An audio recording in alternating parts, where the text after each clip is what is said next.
In man's quest to overcome distance, the motorcycle has played a special role. No mere machine this, no utilitarian collection of nuts and bolts. For the men who live to ride them, their motorcycles have always been far more. A noble steed, a companion in travail, a mistress of the open road. The reason is simple, and lies in the very nature of the beast. A car, like a bus or a railway engine, sits on its wheels whether or not there is a drive limit. A motorcycle requires a rider to be complete.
A motorcycle must be human-sized, and it moves in harmony with the rider's body. In motion, each is a part of the other and incomplete without the other, which makes it only natural that the rider should believe that his machine is an extension of himself. No other vehicle is quite as personal as a motorcycle. No other engineering quest for the ultimate has quite such a human dimension.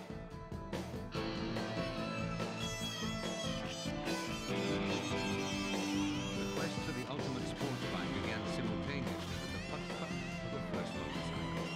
It has occupied the hearts and minds and hours of gifted and dedicated men ever since, and it still goes on today. The first motorcycles clearly reflected their ancestry. They were bicycles with engines, and in the early years they even retained the pedals, so their riders might use their legs to supplement the meager power on uphill sections. Primitive they were, but the motor bicycles represented an explosion of technology, and the racetracks were the forcing house where original engineers could try out their ideas.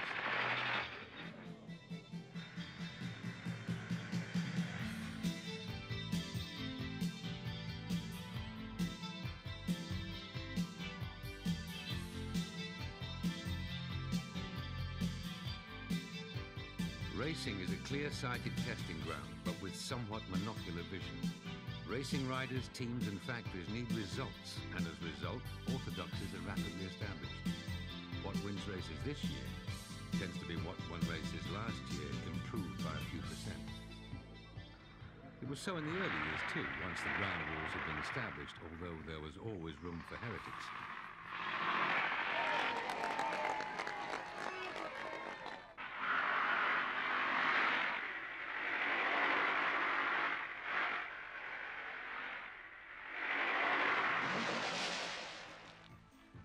The technology of the time was what would today be termed user-friendly. The motorcycles then were like the contemporary biplanes. You could see what every part was there for, and you could see how it worked.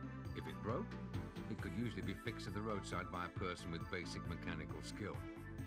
And many a machine completed a journey rebuilt with the aid of roadside fencing wire.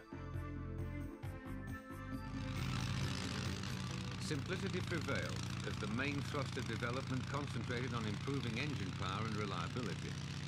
Suspension was rudimentary. Various arrangements of girders and springs gave the front wheel a limited amount of movement. The rear was as solid as a rock. But the single and twin-cylinder engines were improving all the time, so that by the 20s, one of a host of British manufacturers was able to get away with the claim that he built the Rolls-Royce of motorcycles. The Brough Superior was that machine, and the end result was far more than its assembly of parts. These included a number of items simply brought in from outside the Brough factory in Nottingham. This policy of buying in components extended to the engine, which was a 1000cc V-twin unit built by J.A. Pierce, or JAP, which could be found on a number of other motorcycles wearing different badges both on the racetrack and on the road. No matter, it was reliable and powerful. And Brough housed it in a sleek and severely styled machine built with genuine craftsmanship. The Brough was a landmark on the quest for the ultimate sport.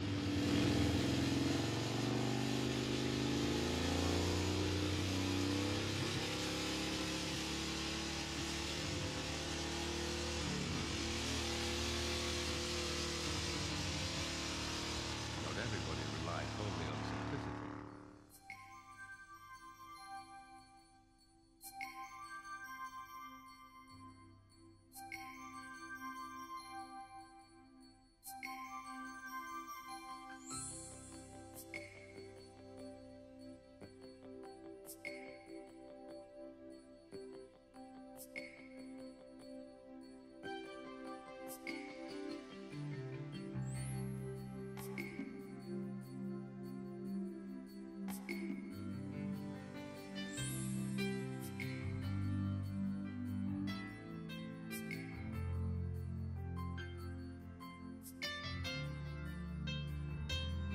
The quest on two wheels shared in the general surging progress of automobile and aviation development, particularly aviation. Motorcycles and aircraft, whether biplane or monoplane, had much in common, particularly the need to save weight.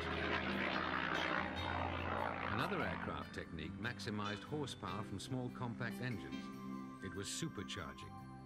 And as the last years of peace came to an end, the simple single-cylinder and twin-cylinder machines faced a new challenge of increasingly complex blower bikes from Europe and from Britain, and the most successful of them all was the mighty Compressor BMW. World War II was to spell an end to that particular sort of technical affluence. But out of austerity came another rapid spurt in engineering development. Unfortunately for the quest for the ultimate sports bike, the same austerity meant that motorcycling had to wait a while before the golden age could begin.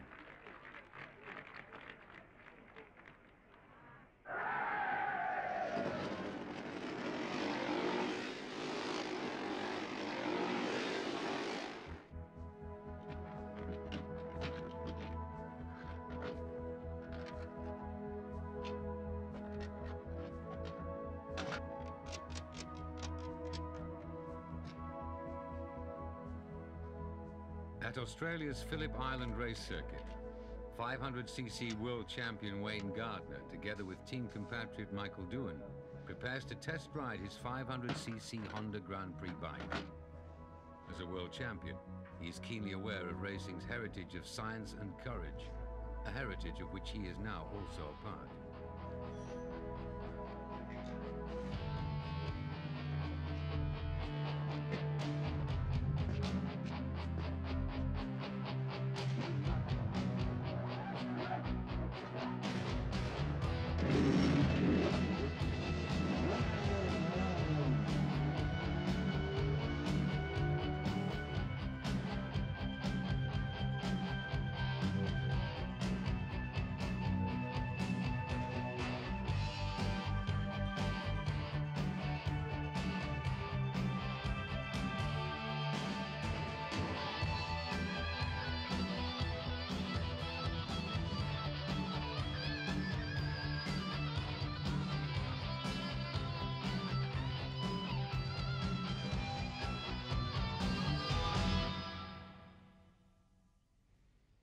After being interrupted by the Second World War, the progress of racing's quest for excellence started fitfully, as various European countries resumed their Grand Prix meetings.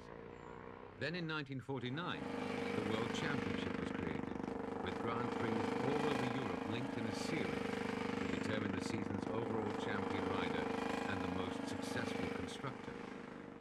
The Premier class then, as now, was 500cc, with new rules banned superchargers, rendering their pre-war racing bikes instantly obsolete. The 500cc single-cylinder Gilera San Remo won its name by taking victory in the 1947 San Remo Grand Prix, and was to win again in the World Championship Series. This rare example reflects an interim stage of racing design. Made for a rough and difficult ride, it was soon to be stopped.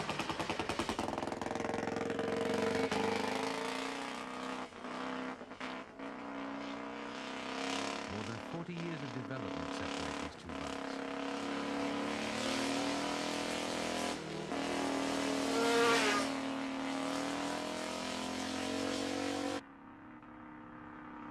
In fact, the Gilera San Remo was based on a production rubber, the 500cc Saturno.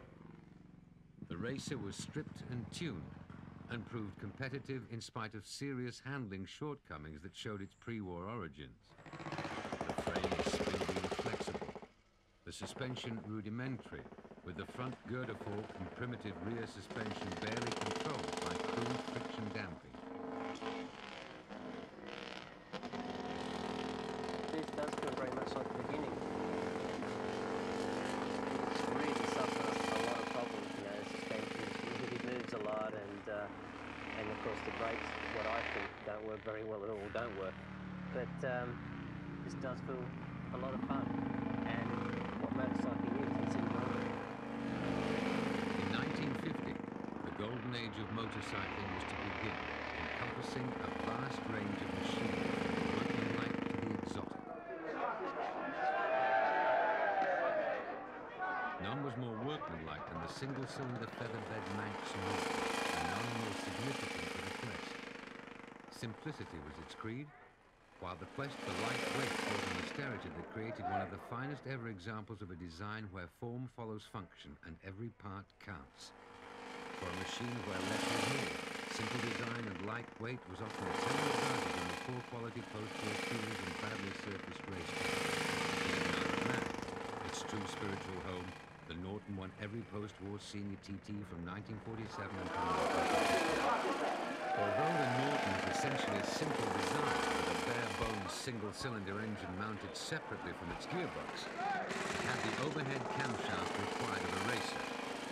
But its greatest strength was a continuing program of refinement that kept it winning races long after its day. Indeed, some people say that it held back the quest rather than advancing it by achieving success long after its design was obsolete. The featherbed further prolonged the success of the simple old engine, and one man who had cause to be grateful was six-times world champion Jeff Duke. Today's champions also owe a debt to the Nortons, and Wayne Gardner could hardly wait to find out what it was like to ride on a legend. It's quite short, the machine. It is. Very short. The wheelbase, I think, was about 56 inches. I should imagine the Honda's quite a lot longer than that. I've got no idea. Well, of course, it looks you know, noticeably longer now, the modern day machine. It does. Also, I mean, I suppose your problem is with the power keeping the front wheel on the ground. We didn't have that sort of problem. Very much, at all. yeah. I noticed the swing arm was very short on this. Yes. We've got it long, I guess, for two reasons: to try and stop it from wheeling, and also to be able to control it in sliding. Because now the modern day tyres and the amount of power, you've got to be able to have a good feel. Basically, dirt track the machine on tar. But we had, of course, natural rubber tyres with 3.5-inch section rear and 3-inch front. I think we use bigger front tyres than that now. Yes, that's right. Yeah. The Norton made one enormous contribution. It was the frame design, aptly nicknamed the featherbed, laid out with a pair of tubes cradling the engine in a design that was to become almost universal. Disc brakes, of course, must have made a big difference to racing. I mean, the problems we had, with drums. I mean, the drum used to grow in size, and the lever, the brake lever, used to gradually come back against the bar. Really? And I mean, in the Isle of Man, for instance, by the time you got down to Governor's Bridge, the lever was probably right back against the bar, and you were wondering whether it was going to stop. It's not good for Obviously, heart the discs, conditions, you is don't it? have that problem. Yeah. Strangely enough, in 1954, when we first started using full streamlining, which completely enclosed the front wheel, we had problems with brakes then, of course, because the speeds were higher and they were overheating because the air wasn't getting at the brakes. Fortunately, I wasn't riding in those days, this type of thing. I've only ridden ones with disc brakes, and they're not a problem, they're great. After the Dutch CT was one with full stop corners and long straights, and after that I went back to England, to Girlings, and had a word with them in the racing department there to see if they would produce a disc brake for the Gilera this was. Really? And after a bit of thought, they said yes, surely, but the development would cost money and they'd have to get permission from the directors.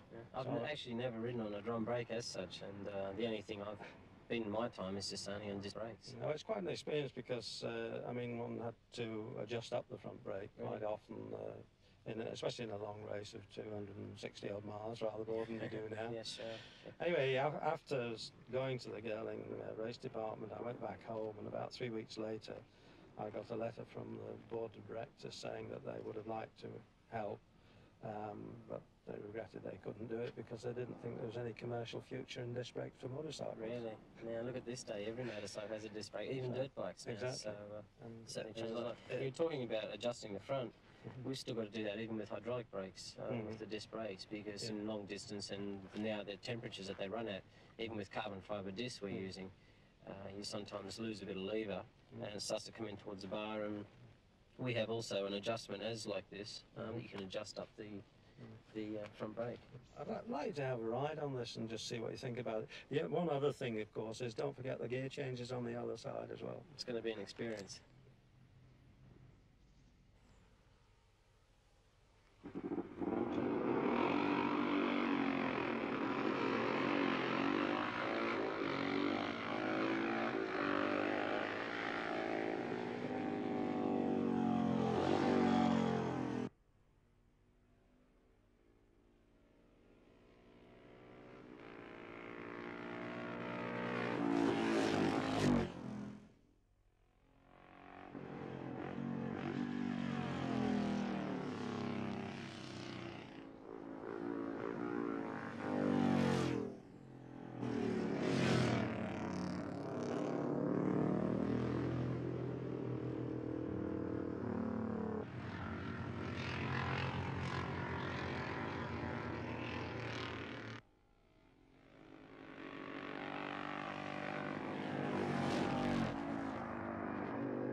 Well, there you are.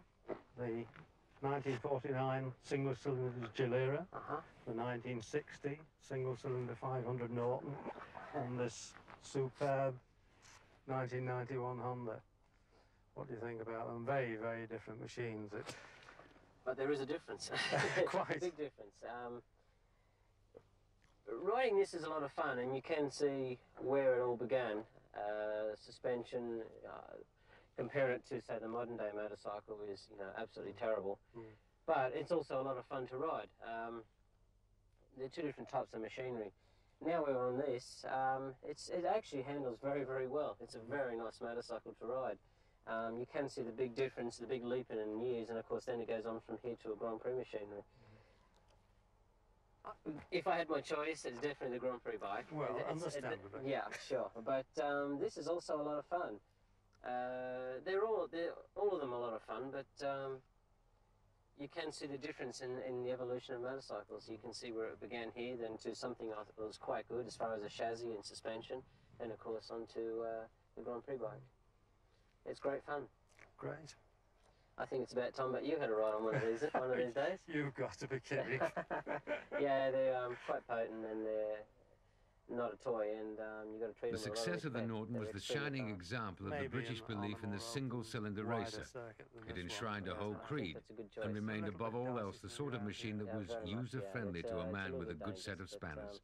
they're certainly a very exciting Another and less fun illustrious bicycle. but certainly workmanlike example was the matchless G50. This was a production racer, which meant that you could place your order at the factory and come away with a machine ready to go Grand Prix racing in the newly devised World Championship Series.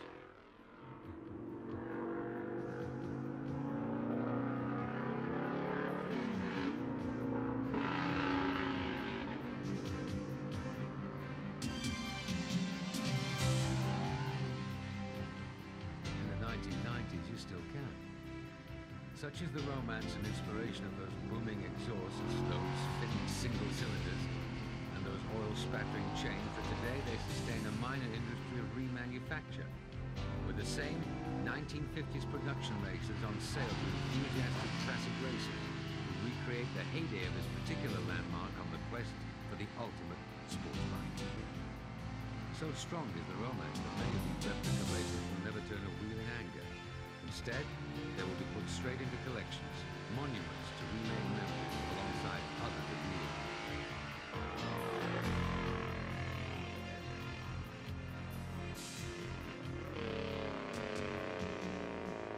it. Seen here with Jeff Duke is arch enthusiast George Beale, who over the past few years has built up a successful business remanufacturing matchless G50 racing bikes. Well, Jeff, this is a replica of a 1962 G50 matchless. What do you think? Superb. It's so nice to see something with character, its own character really, compared to modern bikes, which computer-built, high technology and all the rest of it, but all looking virtually the same. You know, it's. I suppose really in a way we're a bit prejudiced, but I must admit I still think that looks absolutely fine and great. Well, I obviously agree with you, Jeff, because these are my favourite. And we decided to produce them because they're such this aesthetic value, you know, this aesthetic appeal from the 60s. Mhm. That, and people seem to like the single-cylinder sound of these things. And of course, there's a lot of classic racing these days, and people who used to race them probably now still want to race them again. Yeah. That's the appeal. The interesting classic racing these days is absolutely fantastic. I mean, in the island, you know, we have this classic TT in September, and there seems to be recreating interest in the Manx Grand Prix. And this surprised everyone. I mean, 3 years ago at Brands Hatch, when they had that big classic meeting, I believe there were, 38,000 people there, a lot more than they've had for any normal Grand Prix race. Apparently it was the biggest crowd they've had at Brands since the early 70s. Mm. And there's lots of classic racing now, and people really like to see and hear these bikes. Certainly, price-wise, a little bit different too. I wouldn't like to have to save up enough money to buy a current Grand Prix Honda, for instance. I don't know what sort of money is involved with this. Well, you couldn't buy a Grand Prix Honda because they wouldn't sell you one. I think in 1962, when the original was reproduced, when the original was made, it sold for just under £500. Mm. Certainly a very fine-looking machine, anyway. We've made certain modifications to sort of make things easier for the modern classic racers, such as the carburettor. We use a modern carburettor, makes them much easier to start and easier to maintain. And we use a belt drive clutch, which cuts out the problem with primary chain and the obvious problems with primary chain with oiling and that type of thing. Yes, I do remember having a soaked rear tyre in oil, sliding about all over the place because it's so difficult, obviously, to control the lubrication to the primary chain. And then, of course, if you didn't have enough oil on it, then you usually finished up with a broken chain and you were out of the race anyway. It was always very difficult because you were in the rider had to be happy about these things. And if he was worried about oil on the chain, then obviously he wasn't concentrating so much on his racing. Quite true.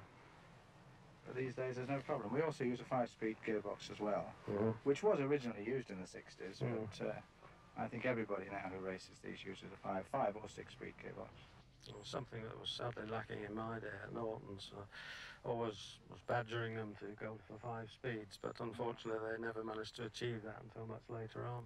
certainly it would make a big difference when you've got a comparatively narrow power band and places like Governor's Bridge in the Isle of Man where you're having to slip the clutch so much. Yeah, I think it was more important on the 350s though, although it's obviously an advantage with these too. The 350s, of course, not having so much power, True. an extra gear was quite an advantage.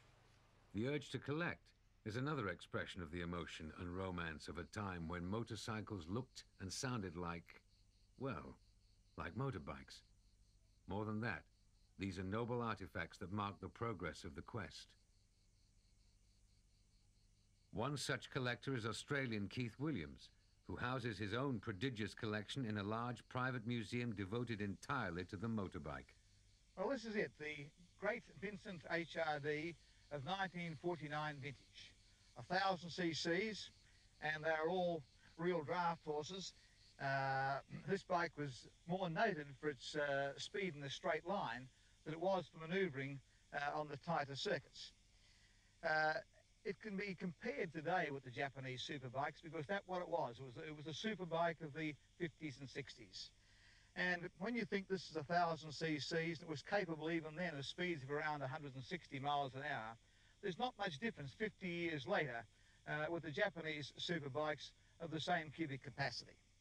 This had lots of nice features for cruising and for racing, twin drum brakes on both front and rear wheels, and of course for a comfortable ride it had a sprung rear end. That's something that only became popular in the post-war era.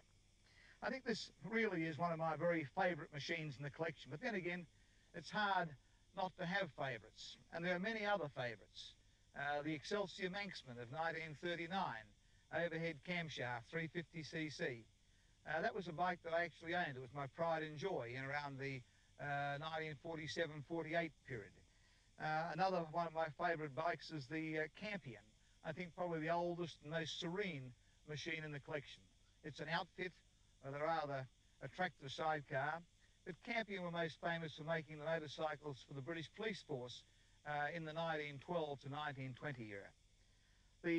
Amongst the other motor racing bikes, of course, there's the famous Manx Norton, the equally famous KTT Velocette, the Grey Flash version of the Vincent. The Grey Flash was only 500 cc's, just the rear cylinder cut off, and the road version of that was the Comet.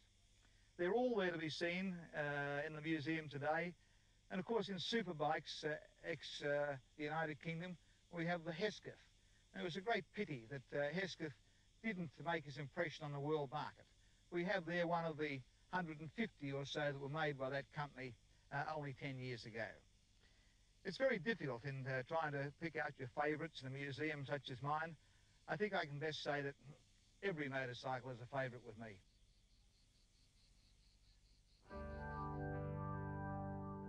In America, they did things their own way. They always had. Their Indian and Harley-Davidson V-twins seemed to owe as much to cowboys as to biplanes. The machines were different, robust and rugged, to cope with long distances, though Harley did briefly embrace the European concept of the lean and hungry machine. It was not a successful marriage. And before long, Hollywood, perhaps most notoriously exemplified by Brando and his British triumph, was celebrating a lifestyle that has never quite gone away.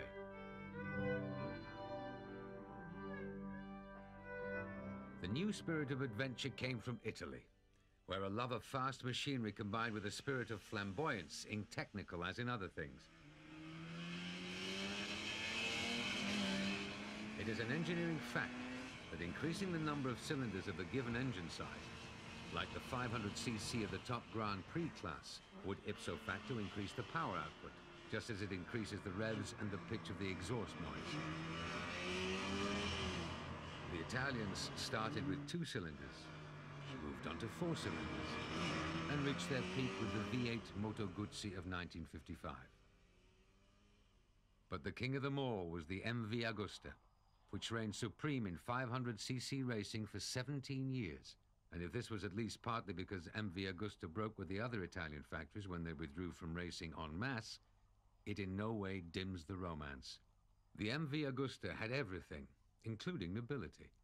The Agusta family was headed by a genuine count, and it was one of his sons who suggested that the firm who are better known for the manufacture of helicopters, should also get into the motorcycle business.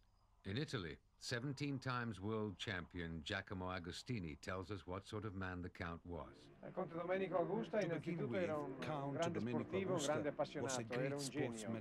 Lui amava le corse ed è per questo che la MV Agusta è riuscita a far tanto. Era un uomo che di notte alle 11 quando chiudeva il suo ufficio andava al reparto corse per vedere i suoi motori, per vedere cosa avevano fatto appunto in queste motociclette. Man's quest hadn't quite run out of steam when the Japanese manufacturers arrived on the scene, but the whole of motorcycling was about to be revolutionized. At the start of the 60s, racing was dominated by the four-cylinder twin camshaft MV Agustas, while sports road bikes were altogether simpler.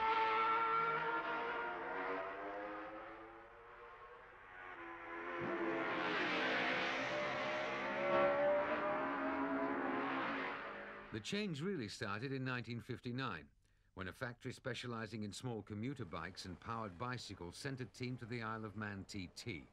They contested the smallest class, the 125cc, and finished 6th, 7th, and 8th. The fastest Honda had been fully 7 minutes behind the winner, and the European establishment found the funny little bikes and the solemn and shy Japanese team members and riders highly amusing. They failed to notice the significance of the fact that Honda left the Isle of Man TT with the team prize, the 125cc class.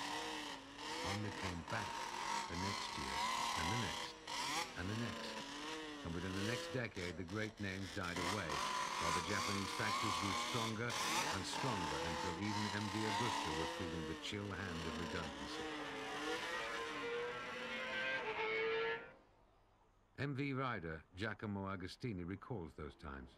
Ma la MV ha smesso perché MV credo stopped che production i because the giapponesi sono Japanese arrivati con la nuova arrived with the tecnologia greater con i due technology, tempi namely e the questo è una moto two-stroke quattro engine. tempi, quindi This is a model with 4 gears. ci stavano They were superando beating us, e gli and their interessi giapponesi finances erano were greater molto than maggiori, ours. in quanto MV l'MV was faceva producing motociclette ma soprattutto motorbikes, faceva but elicotteri, above all it was quindi a era molto helicopter difficile manufacturer. competere con It loro was perché sono difficult to compete with arrivati them. in When they forza. arrived, it was with E direi che force. il due tempi ha superato i quattro tempi perché i due tempi era un motore più leggero, un motore più semplice da fare e all'epoca si è dimostrato anche più veloce, quindi Therefore, Count Augusta poi when purtroppo the è Count morto il conte died, Domenico Augusta Augusta e retired quindi from the scene. hanno pensato di ritirarsi. In the end, even the MVs succumbed to the tide of history. Today, only a handful of the famous red fire engines survive, a large proportion of them in the basement warehouse of a ladies' stocking manufacturer near Milan.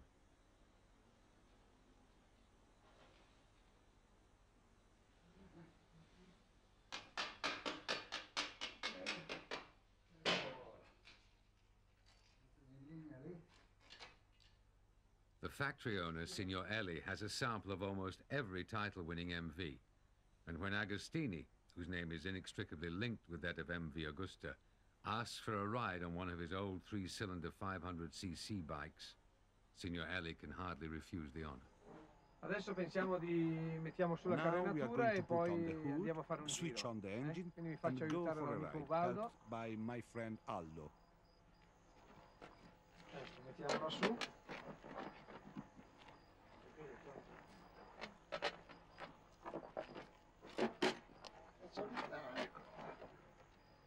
Allora che arriva l'americano interessato alla cosa. Andiamo. Pedro, un po' di benzina. Ti ricordi a Monza, quando siamo andati a Monza per il Un po' di anni fa.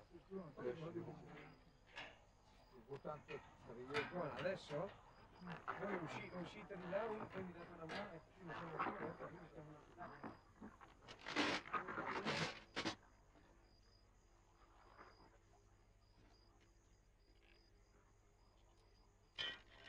Dai, punta!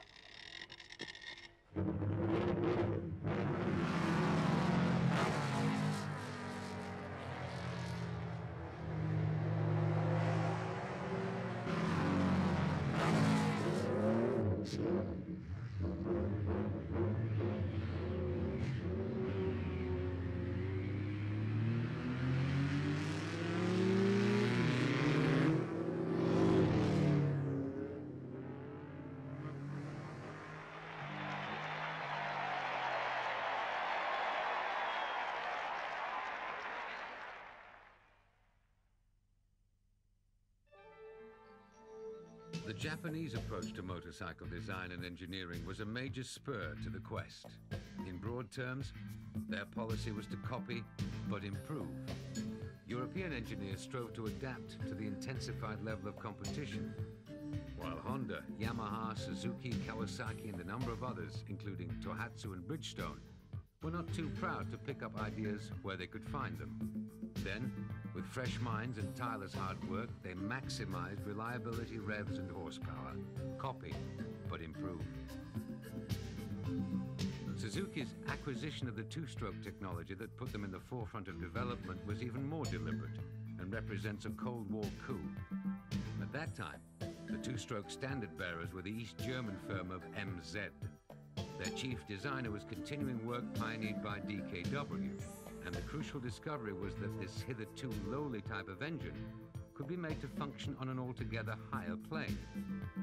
The way to vaulting horsepower was by tuning the engine rather like a musical instrument, harnessing the resonances and shockwaves of the exhaust system as an abstruse substitute for mechanical valves.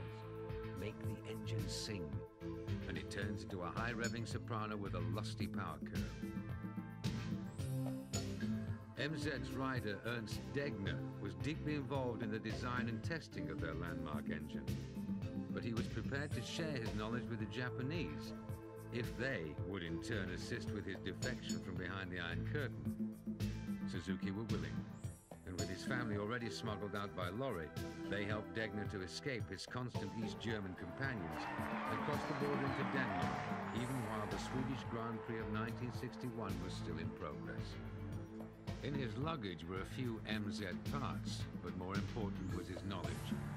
And that was to put the young and struggling Suzuki company in the forefront of two-stroke technology. It was partly coincidence that Barry Sheene started racing on a Suzuki.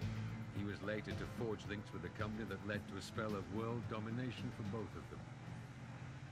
Here we join Barry as he cruises the private roads on Hamilton Island, the motorcycle museum off the Great Barrier Reef, where he keeps his own collection of racing history.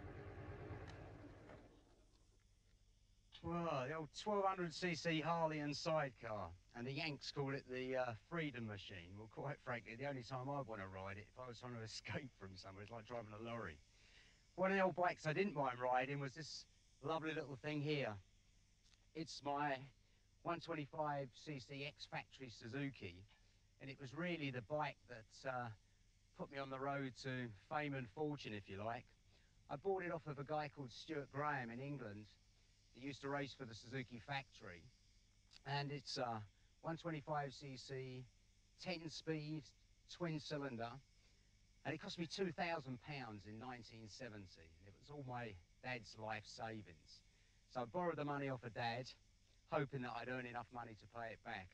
And sure enough, I did. I rode it in the World Championships in 1971, and I led the World Championship right up until the last race.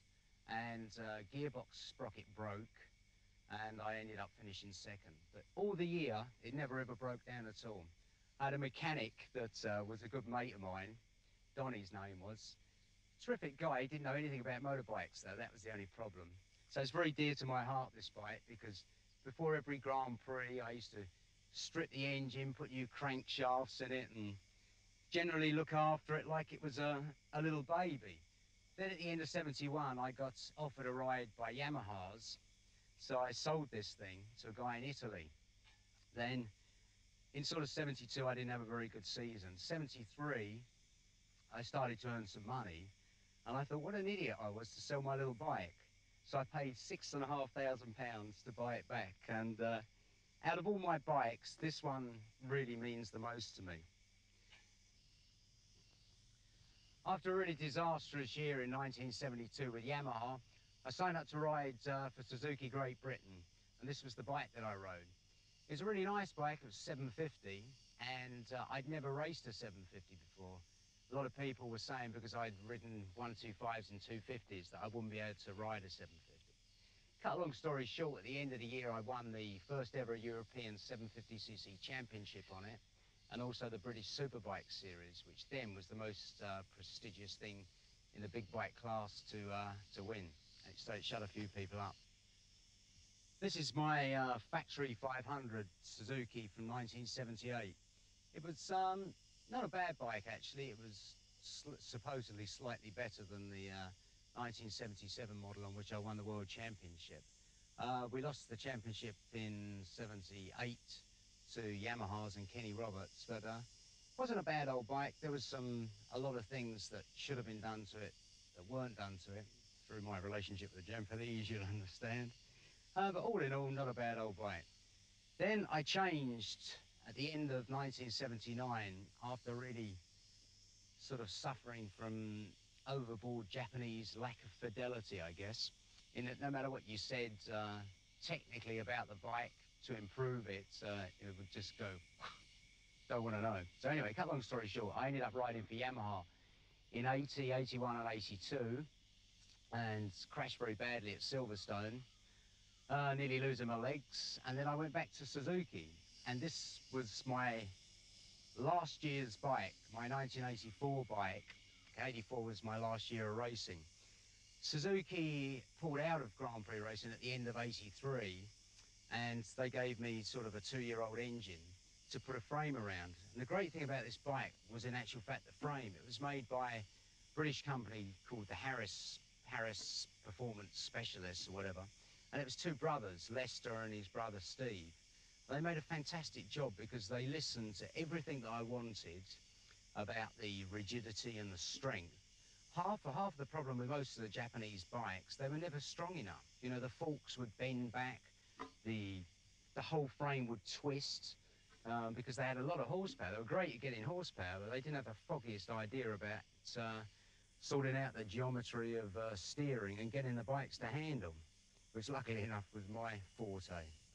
And last but not least, this is my 500 championship winning bike from 1976. It's Suzuki 500, and it was the first year in 1976 that Suzuki had ever won the 500cc championship. I also won it again for them in 77, but that bike's at my house on the Gold Coast. This is a 4-cylinder 500. Its bore and stroke is what they call sort of square, in that the bore is the same as the stroke. It was, what can we say, I suppose the forerunner of the modern day 500. Rotary valve engine, produced about 120 brake horsepower. The handling of this bike was not too bad at all. The biggest criticism you could have of the Japanese racing bikes was the fact they just didn't make them strong enough. You know, their prime objective was to have A, lot of horsepower, and B, to be light. Well, that's all very well if you can have it light, a lot of horsepower, and also strong. The strength in a racing motorbike is one of the most important things. You can have a bike that weighed, I don't know, 30 kilos more than another one, but it's handled better. And when you have a bike that handles, that's what wins races.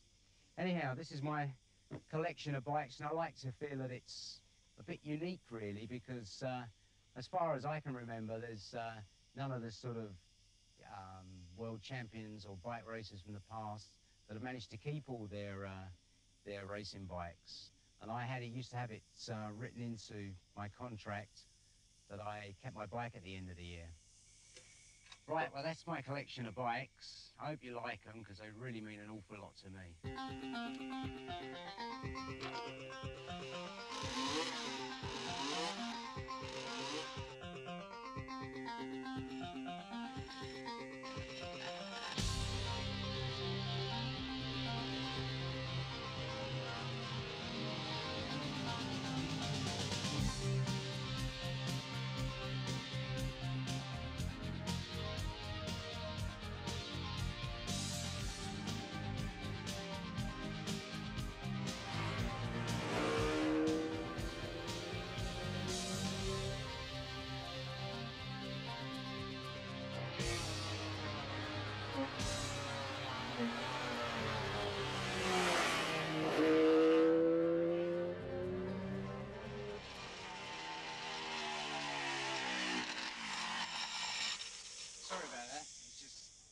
For Sheen, 2 strokes had been the only choice. By then, the battle between the shrill new engines and the incumbent 4 strokes was over. It had raged throughout a time when Japanese engineers turned for MX races of the early 1960s showed an astonishing range of variation, with anything from 1 to 5 and even 6 cylinders, arranged in all sorts of different ways. Suzuki and Honda, in the role of defenders of the faith of the traditional 4-strokes, as one after another the bastions fell. The takeover started in the smaller classes, but pundits of the time believed that engines in the premier 500cc class were simply too large for two-stroke technology. This view was borne out by the continued dominance of the MV Agusta, who resisted manfully not only the attacks of Honda's 4-strokes, but also the growing two-stroke opposition until 1974. The first two-stroke to win the 500cc title was a Yamaha, and the rider was none other than Giacomo Agostini. Ho lasciato l'MV e l'ho lasciato con grande dispiacere e con le lacrime agli occhi, perché, come ho detto prima, in quel periodo erano arrivati i giapponesi, erano arrivati con i 2 tempi, e mi sono reso conto che il 2 tempi era la macchina del futuro, in quanto appunto era una macchina più leggera, più maneggevole, e così ho accettato l'offerta della Yamaha di passare con loro. Eventually, even Honda abandoned the losing battle and built a two-stroke of their own, finally winning their first 500 class title in 1983, with Freddie Spencer succeeding where Mike Hailwood had failed. The new order was established, and Suzuki and Yamaha have also since won more titles in what is still today a 3-way struggle.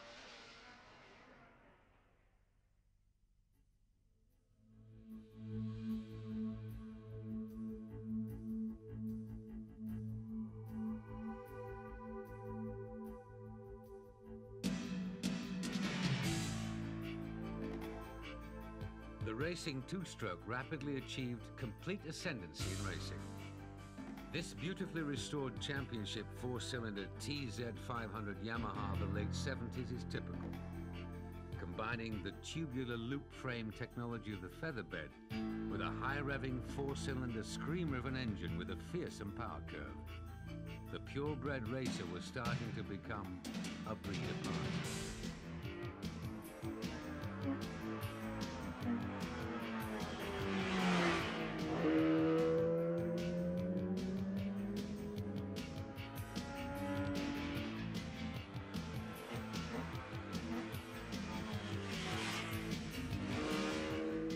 What did this mean to the quest for the ultimate sports bike?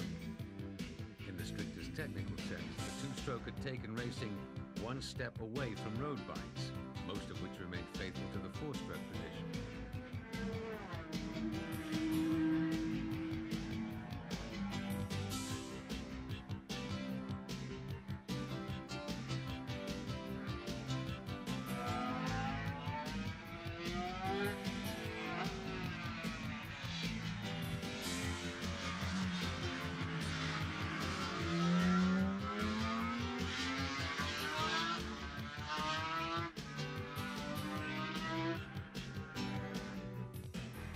Racing success helped to found great dynasties for the Japanese manufacturers, creating giants which tower over the industry and a vast and complex range of machines of great structural complexity. There is no longer any place for a backyard mechanic with a good set of spanners. Modern superbikes echo racing practice of the MVs and their exotic rivals, with a multiplicity of cylinders, camshafts, valves, and computer-controlled electronics. It was truly a new era for the sporting motorcycle, as exhausts that howled like yesterday's Grand Prix bikes became a normal counterpoint to the hubbub of city traffic. And motorcycling itself changed character.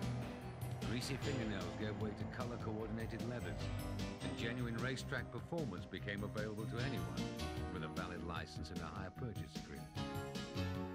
One which survived by innovation was Ducati, who remained true to the principles of 1 or 2 cylinders for lightweight, but developed desmodromic valve gear to maximize power. In this system, used also by Mercedes-Benz for their victorious Grand Prix cars in the 50s, the valves are positively closed as well as opened instead of leaving the job to springs, and the extra precision allows higher revs, more exaggerated valve timing, and boosts performance significantly.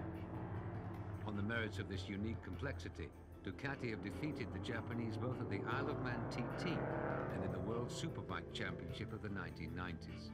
Norton chose to plow an even lonelier furrow and survived to produce what is now the world's only motorcycle powered by a Wankel rotary engine. True to history, the Norton makes a heart-warming noise and is a successful racer. It is a showcase for innovation and celebrates a very British sort of motorcycling individualism. But racing played a part in the successful restructuring of Italy's industry, where the lessons of the Grand Prix tracks and the success of the Cagiva 500, which came third in the 1991 French and Italian Grand Prix, played an important part in both the styling and the engineering of at least one popular pocket rocket. This is the Cagiva 125 Mito, currently Italy's best-selling bike, far outselling its Japanese rivals. And while other European manufacturers look to a renaissance in their fortunes, which the Italians and Cagiva appear to be leading, the quest still goes on. But a motorcycle is still a motorcycle. The nature of the beast, the wriggling, responsive animal remains essentially the same. In this powered paradise, there remained just one nagging doubt. Had the exotic been devalued by becoming commonplace? Had the romance been synthesized? The quest industrialized? The golden age supplanted by something too perfect, too far from the old human roots? To millions of new age riders, the answer hardly mattered. But the very fact that the question had been raised meant a new lease of life to firms whose very names were woven into the romance of the past. Of course, their bikes had to be good enough. But a healthy dose of sentimentality, a wealth of glorious memories, also helped. Wayne Gardner gives us his final thoughts. Well, as you can see, this is the latest and the best of Honda Motor Company. It's the CBR 1000. I personally like riding this. In fact, I like riding motorcycles in general. I suppose I'm very lucky in that I can do a job as racing motorcycles and get a lot of enjoyment from just riding them on the street. This is actually my favourite bike, the CBR 1000. It's a lot heavier than my 500, but it's a very enjoyable bike. It's got very smooth power, good torque. In fact, the weight actually helps it in stability. It's an all-round nice bike.